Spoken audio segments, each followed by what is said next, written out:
of the shadowy, cryptic, and mystical tales captivate you, then please subscribe and hang around. Chapter 2: The Two Faces of Justice.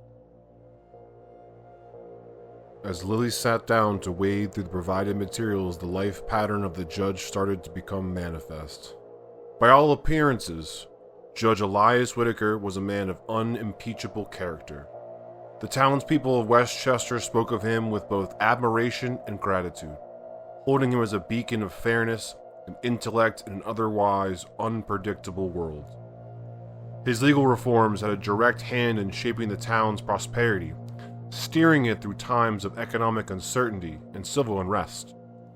He had championed the rights of the landowners while ensuring protections for the less fortunate, earning him a reputation as a man of the people. Town officials and local clergymen praised his moral integrity, his speeches often peppered with references to justice and duty that left his audience in awe. School children memorized his sayings, merchants toasted his health, and even the harshest of critics conceded that he was a man of great brilliance. Yet those who observed Whitaker more closely might have recognized something lurking beneath the polished exterior. His sharp intellect often gave way to bouts of restlessness. His smiles, though genuine in public, rarely lingered into quiet, unobserved moments. He spent long hours alone in his study, poring over books even after the demands of his days had long since passed. While others partook in the simple joys of life, Whitaker seemed strangely apart, as though burdened by some unseen weight. It was not merely the daily grind of his responsibilities that took its toll on him. While he had achieved a level of fame and prestige that others envied, Whitaker wrestled with the quiet despair of stagnation. He felt trapped by a sense of monotony that accompanied his orderly, predictable life. Courtroom victories and the reverent applause of townsfolk started to lose their luster. Late at night, the judge would look out of his window of his vast estate, his silhouette framed against the glow of his oil lamp, and wonder if this was all life had to offer, a hollow repetition of deeds and judgments that barely scratched at the surface of true satisfaction. He longed for something deeper, something extraordinary. It was during one of those sleepless nights that Whitaker began revisiting his collection of Masonic texts. His introduction to the Freemasonry in his younger years had ignited a fierce intellectual curiosity within him. The Society's reverence for symbols, geometry, and ancient rituals was like a puzzle box that endlessly fascinated him. As he rose through the ranks, eventually attaining the esteemed position of Grand Master, Whitaker found resonance in their esoteric teachings about enlightenment, duality, and the purpose of hidden truths. But over time, what had been a philosophical curiosity twisted into a darker obsession.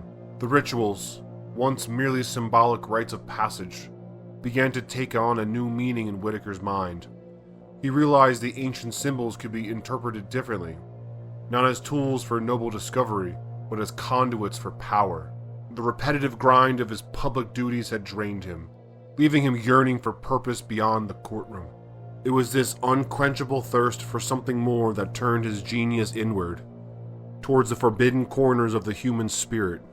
In the secrecy of Masonic texts, he found a reflection of his own restlessness. Whitaker convinced himself that the Society's deeper meanings were deliberately obscured, meant to be unlocked only by those with the will to seek further. This line of thinking became his downfall. By day, Whitaker upheld the highest moral standards, his courtroom a place of fairness, integrity, and rigorous logic. But by night, he descended into the shadows of his own ambitions. Many dismissed stories of strange lights glowing from his estate or the faint, rhythmic chanting that drifted into the surrounding woods. But within that grand, shadowy mansion, Whitaker created something few could have imagined. He turned the Masonic rituals on their head, warping their symbolic elements of enlightenment and fraternity into tools for personal gain. Locked away in the private chambers beneath his home, Whitaker experimented with sacred rites, twisting their intents as he tried to unlock what he believed were the universe's hidden powers.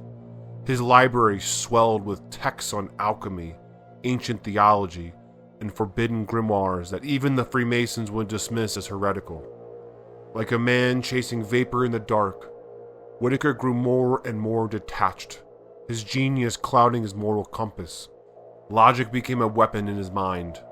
He justified his actions by convincing himself that the greatness demanded risk, that lofty ambitions necessitated unconventional paths. Whitaker framed these abuses not as betrayals of Masonic principles, but evolutions of them. Over time, his experiments began to produce results that disturbed even him. Rituals created unnerving effects on the environment surrounding his home. The birds that had once nested in the surrounding trees began avoiding them altogether. His house at times became eerily still, its shadows stretching unnaturally long even at midday. Rumors circulated amongst the townsfolk of livestock found dead on the fringes of Whitaker property, as though something unseen had frightened them to death. His obsession with esoteric knowledge also broadened to include an intense study of demons and their historical relationships with secret societies. Whitaker's correspondence with select scholars became an exercise in concealment, the letters steeped in coded language that concealed the true nature of his inquiries. Slowly, public praise for the man and his deeds began to grow quieter. His erratic behavior in social settings, coupled with his increasingly reclusive demeanor, created unease. The glimmer of a kind-hearted intellect that had once defined him seemed to fade, replaced by a steely gaze and a hollow smile. Whitaker's descent into darkness was as much internal as external. He found himself tormented by demons in which he was both captor and captive, judge and judged. The moral weight of his actions loomed over him, but instead of turning away, he doubled down, convinced that retreat would render all his sacrifice for naught. The Masonic symbols he once revered began appearing in his dream like specters, twisted and unnatural. He would wake in a cold sweat, gripping his bedsheets as if struggling to breathe. And yet, by the following morning, the voice of his ambition would drown out any guilt. Perhaps the most chilling element of Judge Whitaker's story was his capacity for compartmentalization. To the townspeople and his closest colleagues, he remained an untarnished icon. His rulings in court became more insightful, his speeches on town affairs sharper and more inspiring.